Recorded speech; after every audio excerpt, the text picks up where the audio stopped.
Humanity's solo battleship defied an entire empire part. 5. The price of defiance, the eternal dominion, died in fire and light. The explosion started at the shield generators and spread through the massive ship like a disease. Deck by deck, section by section, the pride of the Valaran Empire tore itself apart. High Admiral Thurin had one moment to feel true fear before the flames consumed him. On the bridge of the Indomitable, Captain Kim Do-hyun watched the destruction through a cracked viewport. The shockwave was coming. There was no way to escape it. All hands, brace for impact. The wave hit them like the fist of an angry god. The Indomitable spun wildly, her hull screaming under the stress. Consoles exploded. Lights went dark. Somewhere in the ship, metal tore and atmosphere vented into space. Then, suddenly, silence. Do-hyun opened his eyes. He was alive. Somehow, impossibly, he was alive. Emergency lights flickered on, casting everything in dim red. Around him, the bridge crew was picking themselves up from the floor. Yuna was bleeding from a cut on her head, but she was moving. Taejin was unconscious at his station. Jan was holding her arm at a bad angle, but she was already pulling herself back to her console. "Damage report," Do-hyun said, his voice hoarse. Yuna checked the systems. Her face was pale. "Captain, we have lost decks 7 through 12. Hull breaches on multiple levels. Life support is failing. Weapons are offline. Engines are dead." She paused. "We have about 30 minutes of emergency power left." Do-hyun nodded slowly. The Indomitable was dying. They all knew it, but they had won. On the tactical display, the remaining Valaran ships were in chaos. With their flagship destroyed and their High Admiral dead, the fleet had no leadership. Some ships fired at each other in confusion. Others simply stopped, their crews paralyzed by shock. Then, one by one, they began to run. Jump drives activated across the battlefield. Valaran vessels fled toward the edge of the system, desperate to escape the nightmare they had stumbled into. They had come with 400 ships to destroy humanity. Fewer than 90 would make it home. Chief Engineer Lee Jin-ho's voice came over the comm, weak but alive. "Captain, I do not know how we survived that, but the engines are completely gone. We are not flying anywhere." "That is fine, Jin-ho. Rest. You have done enough." In the medical bay, Shin Yoonji finally stopped working. There were no more patients to treat. Either they had been saved or they had not. She sat down on a bloody floor and let herself cry for the first time in hours. The civilian fleet was shattered. Of 3,000 ships, fewer than 500 remained. The Soul Dream was gone, along with Admiral Kwon Haejin and her volunteer crew. So many others had died. Miners and pilots and teachers who had never been soldiers, who had simply decided that humanity was worth dying for. Yuna found a working communication channel and sent a message to Earth. "Soul System Command, this is the Indomitable. The Valaran fleet is destroyed. The enemy is retreating." Her voice cracked. "The enemy is retreating." The response came minutes later. Cheering, crying, voices asking if it was really true. Humanity had never defeated the Valaran Empire before. No one had defeated the Valaran Empire before until today. Do-hyun walked through his dying ship. He visited the wounded in medical. He thanked the engineers who had kept the Indomitable alive through impossible odds. He stopped at every station, every corridor, every compartment where his crew had fought and died. 600 of his people were gone. Almost a quarter of his crew. Each death was a weight on his soul. He found Weapons Officer Baek Sun-ho sitting alone in the empty weapons bay. The big man was staring at his hands. "We killed them," Sun-ho said quietly. "Thousands of them. I know they were the enemy, but still. I never thought I would kill so many." Do-hyun sat beside him. "I know. War is never easy. even when we win. Do you think it was worth it, Captain? All these deaths on both sides? Do-hyun thought about it for a long moment. I think the Valoran Empire came here to make humanity into slaves. I think they expected us to die quietly. I think now, because of what we did today, other species across the galaxy will know that humans do not surrender. I think that is worth something. He put a hand on Sunho's shoulder. But that does not make the death easier to carry. 2 hours later, rescue ships from Earth arrived. The Indomitable was taken under tow, her broken hull treated with the respect of a fallen hero. Medical teams rushed to help the wounded. Food and water were distributed to exhausted crews. Do-hyun was the last to leave his ship. He stood on the bridge one final time, looking at the stars through the broken viewport. "Thank you," he whispered to the Indomitable. "You were more than we deserved." In the weeks that followed, the news spread across the galaxy. A single human battleship had defied the Third Annihilation Fleet. Thousands of human civilians had given their lives in a battle that should have been impossible to win.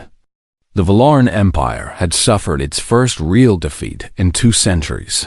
On Earth, the survivors were treated as heroes. Jinho received the highest engineering honor the planet could give.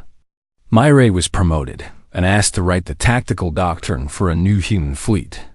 Sunho personally oversaw the construction of new weapon systems, swearing that humanity would never be caught defenseless again. The Indomitable was beyond repair.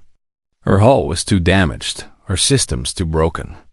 But her name was retired with full honors, and her structure was rebuilt into something new.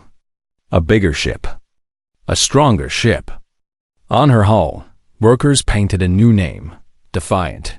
6 months after the battle, the first human ambassador arrived at the Galactic Council. Her name was Yun Sora, and she walked into the great chamber with quiet confidence. The Valoran representative stood and demanded humanity's immediate surrender. He called them dangerous. He called them savage.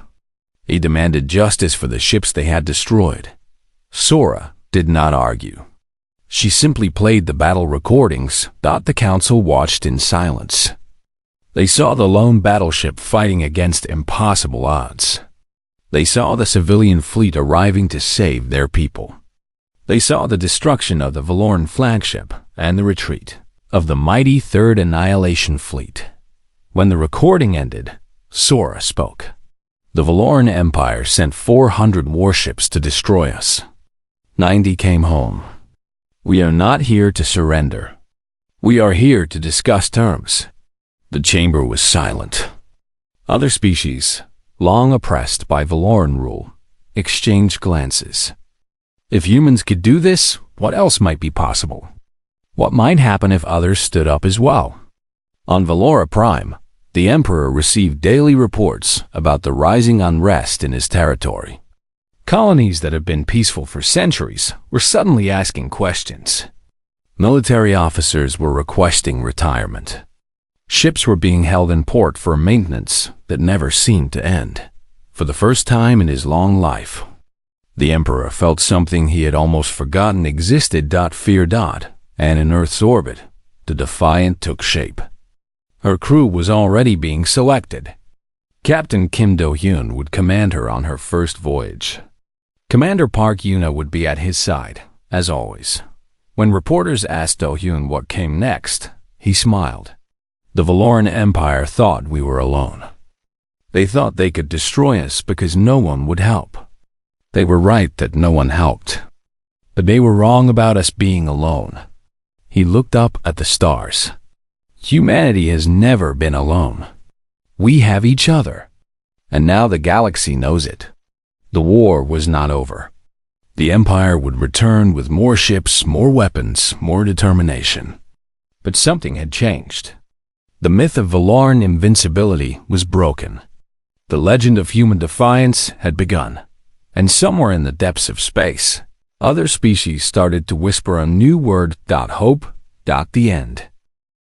When humanity's Colossal-Class Warship arrived, The entire council fell silent. Part 2. The arrival. The Nexus was the most important place in the known universe. It was a space station the size of a small moon, built at the crossing point of 17 hyperspace lanes. Every major trade route passed through it. Every important decision was made inside its walls. For 12,000 years, it had been the center of galactic civilization. The station was beautiful. Its outer shell was made of white metal that glowed softly in the light of nearby stars. Tall towers rose from its surface, reaching toward the void like fingers trying to touch heaven. Gardens filled with alien plants covered entire sections. Rivers of clear water flowed through transparent tubes.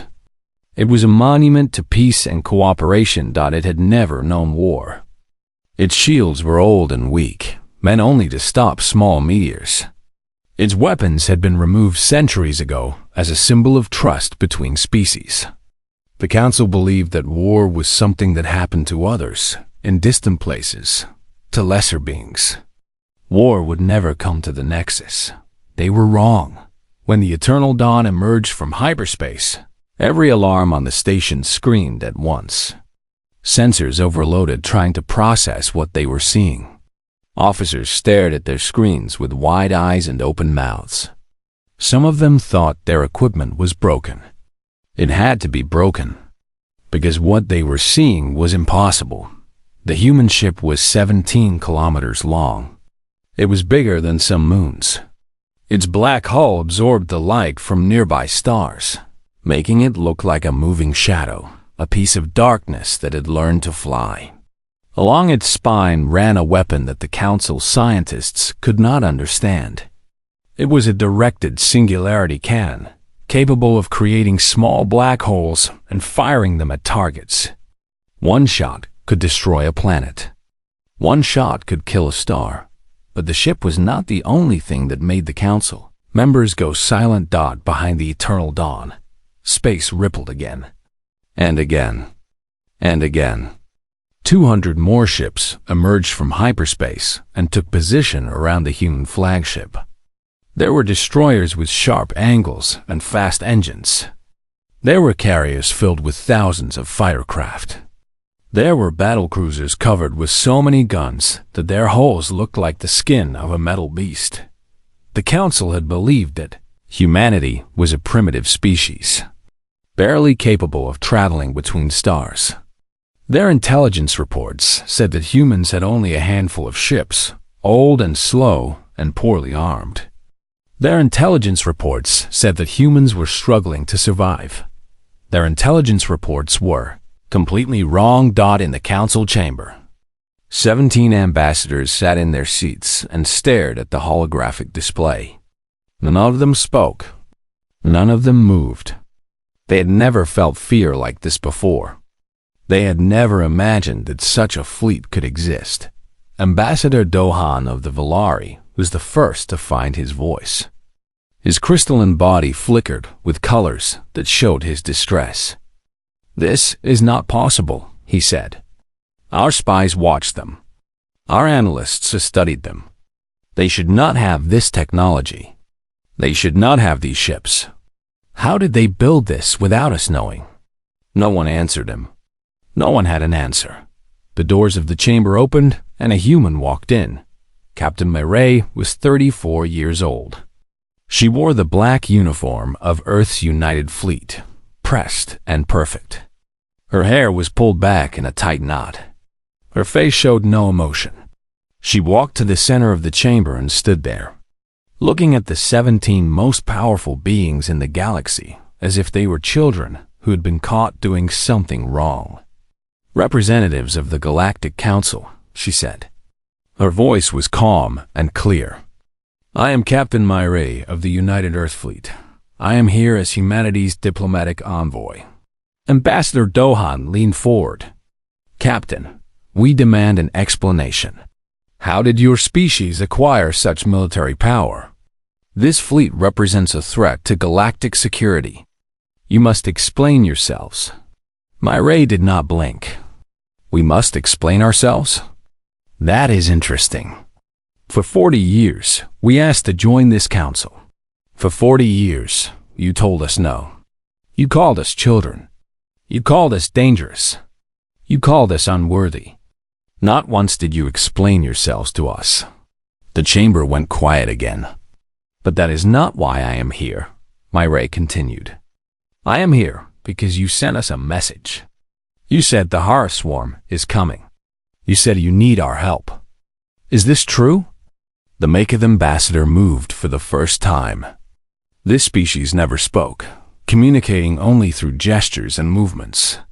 Now it raised one of its many arms and pointed at the holographic display. The star map changed, showing the swarm's position. Red markers covered an entire sector of space, moving slowly but steadily toward the nexus. 6 cycles, said a different ambassador, are being covered in green scales. The swarm will arrive in 6 standard cycles.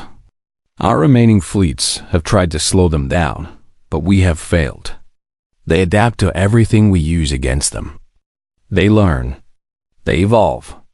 Nothing works. Myray nodded. Our fleet can intercept them in 4 cycles. We can engage them before they reach the nexus. Hope appeared on the faces of several ambassadors. Then you will help us? Dohan asked. You will fight the swarm? That depends, Myray said. Depends on what? Myray reached into her uniform and pulled out a small device. She placed it on the table, and a holographic document appeared in the air. Before Admiral Yuna commits a single ship to this battle, we have matters to discuss. 40 years of matters. You treated us like we were nothing. Now you need us to save you. That changes things. That changes everything. She looked around the chamber at the 17 species who had rejected humanity again and again. You wanted us to prove we were worthy of joining your council.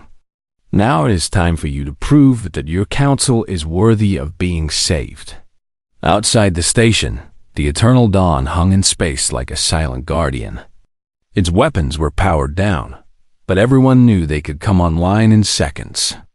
The 200 ships around it waited in perfect formation. Inside those ships, human crews stood ready for orders. They had traveled across the galaxy to face an enemy that had destroyed civilizations. They were not afraid, but they were also not going to fight for free. The Council had ignored humanity for 40 years. Now they would have to listen. When humanity's Colossal-Class Warship arrived, the entire Council fell silent. Part 3, The Reckoning. The Council Chamber had seen many important moments in its 12,000-year history. Treaties had been signed here. Wars had been ended here. The fate of entire civilizations had been decided in this room. But nothing had ever felt like this. The air itself seemed heavy with tension. Captain Myray stood in the center of the chamber. She held a small data crystal in her hand. The 17 ambassadors watched her with a mixture of fear, anger, and confusion. They were not used to being challenged. They were not used to being questioned. For thousands of years, they had been the ones who judged others.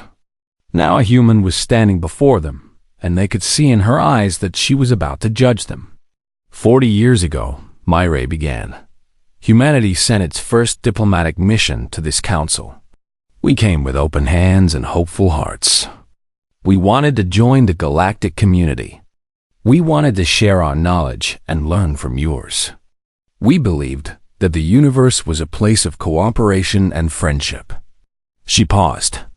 We were young. We were naive. She placed the first data crystal on the table. A holographic image appeared, showing a burning planet. Cities were in flames. Ships were falling from the sky. This is the colony of New Bizin. 40 years ago, the same year you rejected our first application for membership, the Horus Swarm attacked this world. 30,000 humans died in one night. Men, women, and children. They screamed for help. They sent distress signals in every direction. Myray looked at Ambassador Dohan. We sent a request to this council, asking for assistance. Do you remember your response? Dahan's crystalline form flickered. He did not answer. Your response, Myray continued, was a message saying that New Bizen was outside Council territory, and therefore not your concern. You sent your condolences. 30,000 dead, and you sent condolences. She placed a second crystal on the table. Another image appeared, this time showing human ships being attacked by strange vessels with unusual designs. 32 years ago, you rejected our second application. You called us too aggressive. But what you did not mention was that the Maketh Consortium had been attacking our trade ships for 10 years. They stole our cargo. They killed our crews. When we finally built enough ships to defend ourselves, you condemned us for disrupting regional stability. The Maketh ambassador moved uncomfortably in its seat but said nothing. 25 years ago, Myray said, placing a third crystal, the Hearth attacked another of our colonies. This time, it was a research station called Starlight. 8,000 scientists and their families. We had developed new medical technology there. Medicines that could cure diseases your species had suffered from for centuries. The swarm destroyed it all. Again, we asked for help. Again, you said it was not your concern. The chamber was completely silent. Some of the ambassadors looked away, unable to meet Murray's eyes. 20 years ago, you rejected our third application. This time, you said we lacked cultural sophistication. You said we were too primitive to understand the complexities of galactic politics. Murray's voice remained calm, but there was steel underneath. That same year, we completed the Great Library of Earth. It was the largest collection of knowledge in 3 galaxies. We invited representatives from every council species to attend the opening ceremony. Not one of you came. She stepped back from the table. After that, we stopped asking to join your council. We realized that no matter what we did, no matter how much we grew or learned or achieved, you would never see us as equals. To you, we would always be the dangerous children, the primitive species from the edge of nowhere. Admiral Yuna watched the confrontation through a video feed on the Eternal Dawn. Beside her, Commander Jisu and Lieutenant Taiho listened in silence. The bridge crew had stopped their work. Everyone was watching. So we made a decision, Mireille continued in the council chamber. If the galaxy would not protect us, we would protect ourselves. We stopped sending diplomats. We stopped asking for permission. We started building. She gestured at the holographic display, which now showed the Eternal Dawn and its fleet. This is what 40 years of rejection created. 200 warships. Technology your scientists cannot understand. Weapons your military cannot match. You pushed this away, so we became strong enough to stand alone. Ambassador Dohan finally spoke. Captain, we acknowledge the mistakes were made. The Council was perhaps too cautious in its dealings with your species. But surely you can understand our position. Humanity was unknown, unpredictable. We had to be careful. Careful? Myri repeated. Is that what you call it? You watched the Hearth destroy civilization after civilization. You did nothing because those civilizations were not Council members. You told yourselves it was not your problem. And now the swarm is coming for you, and suddenly you remember that we exist. She walked closer to the ambassadors. Let me be clear. We did not come here because you approved our membership application. We do not want your membership anymore. We do not need it. We came here because despite everything you have done, we believe that innocent lives should not be lost if they can be saved. Then you will fight the swarm? Asked the green-scaled ambassador hopefully. We will fight the swarm, Myre confirmed. But not for you. We will fight because there are children on this station who have done nothing wrong. We will fight because there are species in your territory who never voted against us. We will fight because that is who humans are.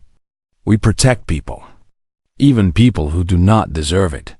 She turned to leave, then stopped at the door. When this war is over, things will change. The old order of the galaxy is finished. Humanity will have a voice, whether you like it or not. And the next time a young species asks to join your council, you will remember this day. You will remember what happens when you turn your back on those who need help. She walked out of the chamber, leaving the 17 ambassadors in stunned silence. On the eternal dawn, Admiral Yuna stood up from her chair. Prepare the fleet for combat operations. I want all ships at battle stations in 2 hours. Jisoo nodded. What about the council? Yuna looked at the view screen, where the Nexus hung in space, beautiful and fragile and utterly defenseless. They've heard what they needed to hear. Now they will watch what we can do.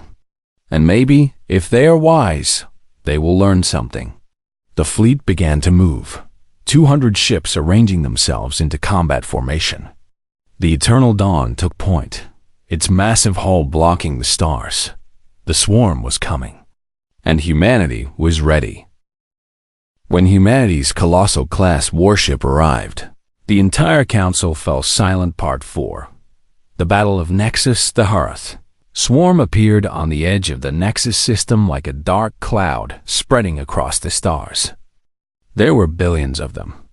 Each individual creature was the size of a small ship, with wings made of organic metal and mouths filled with teeth that could bite through steel. Alone, one Hearth was dangerous. Together, controlled by a single hive mind, they were a force that had destroyed 17 civilizations. From the Nexus station, the council members watched through observation windows.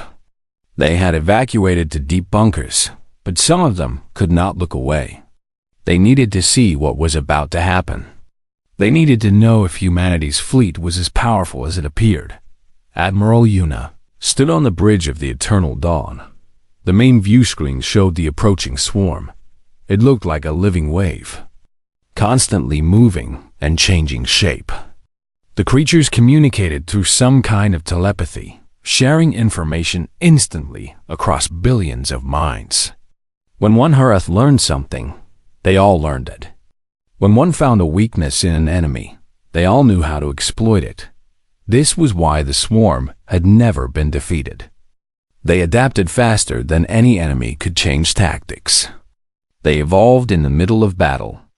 Every fight made them stronger. All ships reporting ready, Admiral, said Lieutenant Taiho. His voice was steady, but Yuna could see the tension in his shoulders. They all felt it. They all knew what was at stake. Open a channel to the fleet, Yuna ordered. The communication light turned green. Her voice would now reach every ship, every crew member, every human who had traveled across the galaxy for this moment. This is Admiral Yuna, she began. 40 years ago, the Council told us we were not worthy of joining galactic civilization.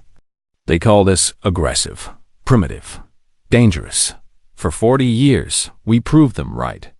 We built weapons they cannot imagine.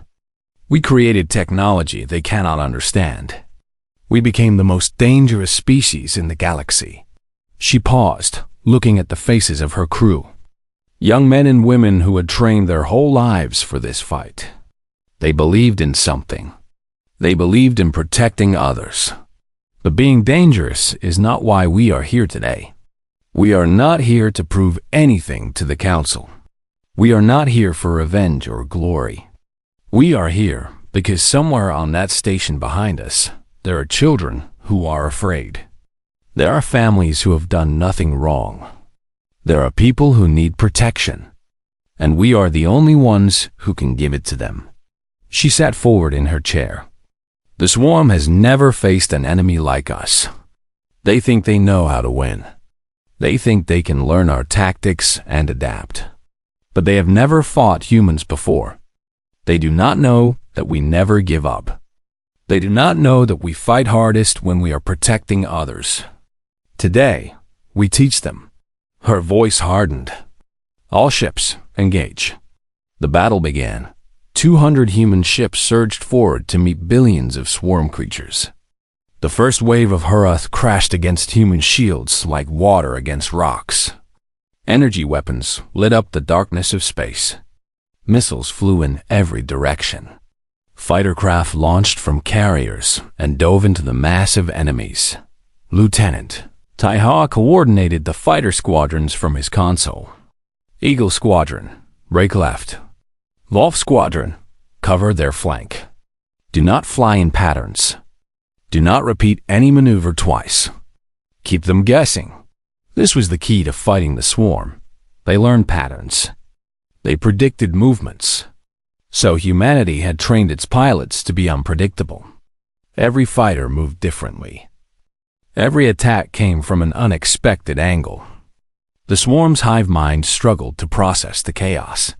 Commander Jisu managed the shield systems across the fleet, rotating shield frequencies every 30 seconds.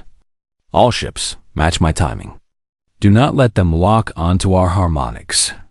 The Harath could adapt to any shield frequency, but only if they had time to analyze it. By constantly changing, Jisu kept them off balance. Swarm creatures slammed against barriers that shifted and changed before they could break through.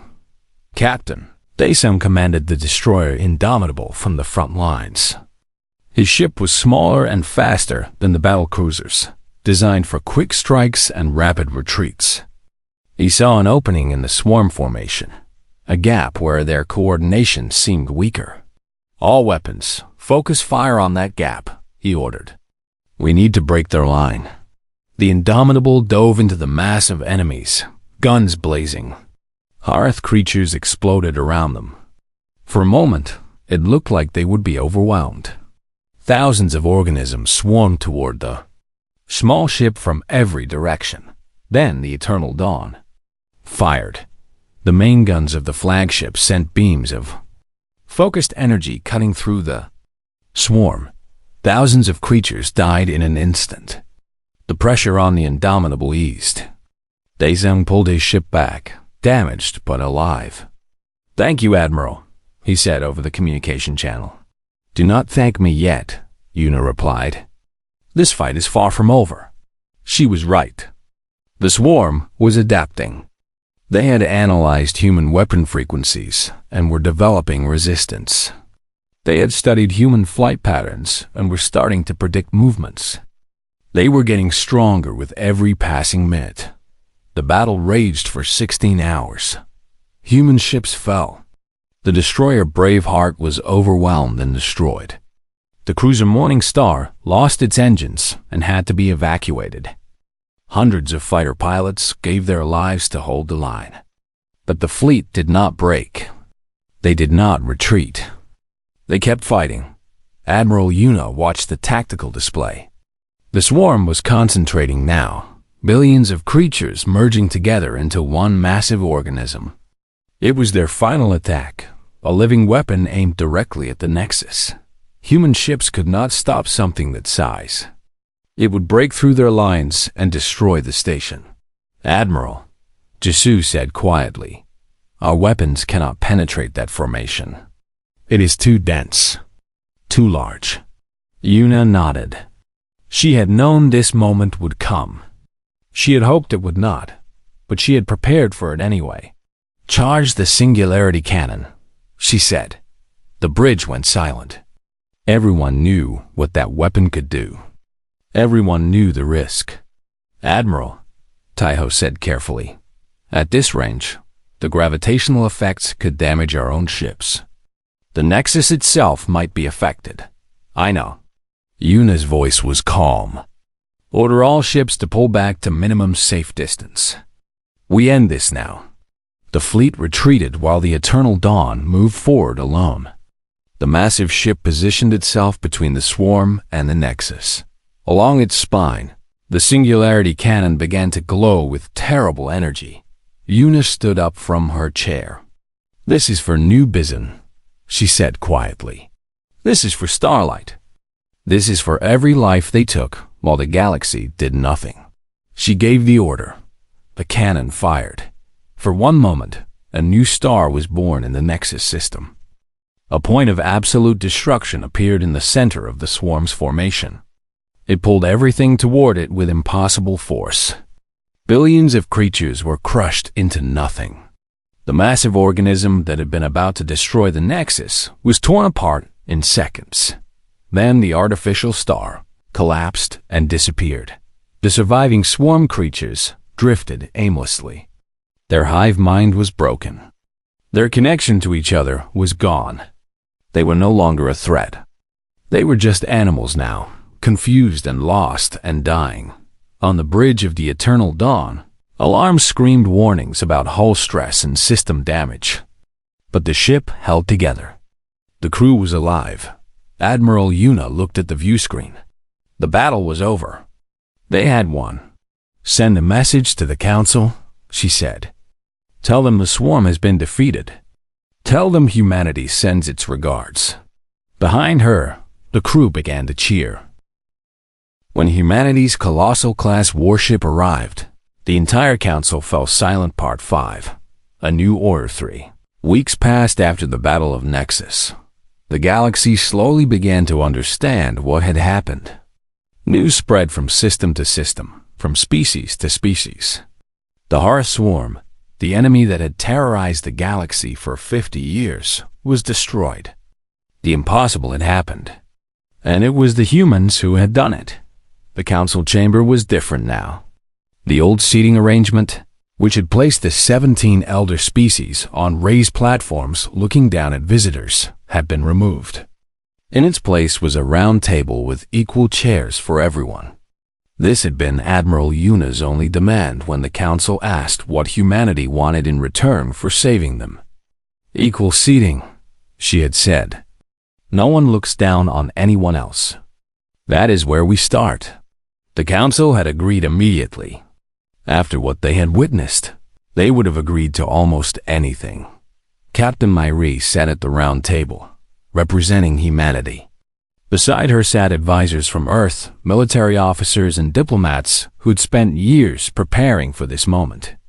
Across from them sat the 17 ambassadors of the council, looking very different from how they had looked 3 weeks ago. The arrogance was gone from their eyes. The confidence had faded from their voices. They had seen their worlds almost destroyed. They had hidden in bunkers while humans fought and died for them. They understood now how wrong they had been. Ambassador Dohan spoke first. His crystalline form glowed softly in the chamber's light. "On behalf of the Galactic Council, I wish to express our deepest gratitude to humanity.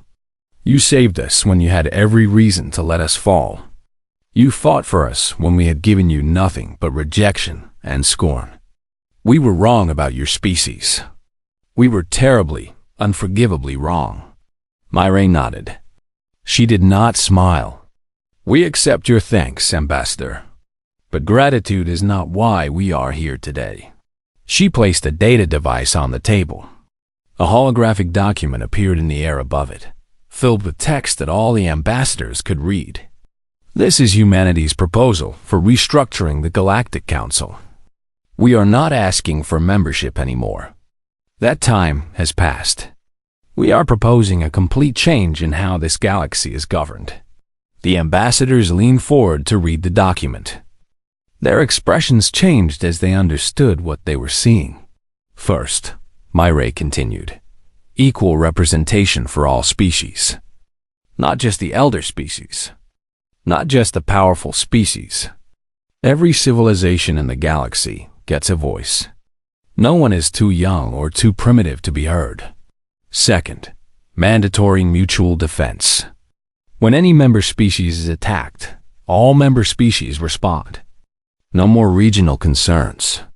No more looking the other way while others suffer. We protect each other, or the Council means nothing. Third, a new fleet. Ships from all species, working together, trained together, fighting together. No civilization stands alone against threats like the swarm." She looked around the table at the 17 faces watching her. "This is not a request. This is not a negotiation. This is what must happen if the galaxy is going to survive the next threat that comes. The old way failed. 12,000 years of looking down on younger species, of ignoring problems until they became disasters, of pretending that peace could last forever without anyone fighting for it. That way is finished. The chamber was quiet. The ambassadors looked at each other. Then the Maketh ambassador did something unprecedented. It spoke. The Maketh had been silent for as long as anyone could remember. They communicated through gestures and movements, never words. Some species believed they could not speak at all. But now a voice came from the Maketh representative, rough and unused but clear. We accept. Every head turned toward the Maketh. Ambassador Dohan's crystals flickered in shock. The green-scaled ambassador actually dropped the document he was holding. We accept, the Maketh repeated. For too long, we have been silent. We watched injustice and said nothing. We saw wrong and did nothing. The humans have shown us a better way. We vote yes to all of their proposals. One by one, the other ambassadors followed. The vote was unanimous. Humanity's proposals were accepted without a single objection. Outside the Nexus, the Eternal Dawn hung in space. Its hull was scarred from battle. Several sections were still being repaired. But the ship was alive, and its crew was proud. They had done something that would be remembered for thousands of years. Admiral Yuna stood at a viewport in her quarters, looking out at the stars. The door opened behind her, and Commander Jisoo entered. The vote is complete, Jisoo reported. The Council accepted everything. Equal representation. Mutual defense. A united fleet. It is done, Admiral. Everything we worked for. Yuna nodded slowly but did not turn around. 40 years, she said quietly. 40 years of building. 40 years of being ignored and insulted and rejected. And now this. Jisoo moved to stand beside her at the viewport. Are you not happy? Happy? Yuna thought about the word. I am satisfied. We earned our place in the galaxy. We proved what humanity can do. But that was never really the point for me. Then, what was the point? Yuna was quiet for a long moment. When she spoke, her voice was soft. My grandmother survived the attack on New Bizan. She was 7 years old when the swarm came. She used to tell me stories about that night. About the fires in the sky. About the screaming. About waiting in a shelter with her mother, praying for help that never came. She turned to face Jisoo. She died 10 years ago. Before she died, she made me promise something. She made me promise that I would make sure no one ever had to wait like that again.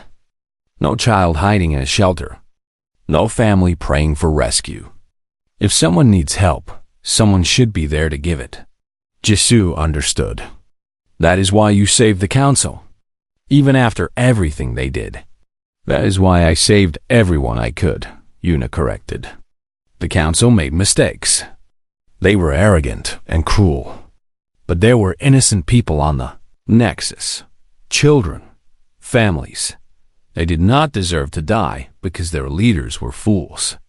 The two officers stood in silence, watching the stars. Somewhere out there, the galaxy was changing. Species that had never had a voice were being invited to speak. Fleets were being reorganized. Old borders were being redrawn. Humanity had not just joined the galactic community. They had transformed it. So what happens now? Jisoo asked. Yuna thought about it. The swarm was destroyed, but there would be other threats. There were always other threats. The universe was vast and dangerous, and peace was something that had to be defended every single day. Now we get to work, she said. We help build the new fleet. We train other species to fight the way we fight. We make sure the galaxy is ready for whatever comes next. She turned away from the viewport and walked toward the door. And we keep the promise I made to my grandmother. We make sure that when someone calls for help, they do not have to wait alone in the dark. Jisoo followed her out of the quarters. Together, They walked through the corridors of the Eternal Dawn. Around them, crew members were repairing damage, checking systems, preparing the ship for its next mission. They nodded respectfully as their admiral passed. The Eternal Dawn had been built as a weapon. But today it was something more. It was a symbol, a promise, a reminder that strength meant nothing if it was not used to protect the weak. Humanity had arrived on the galactic stage, and the universe would never be the same.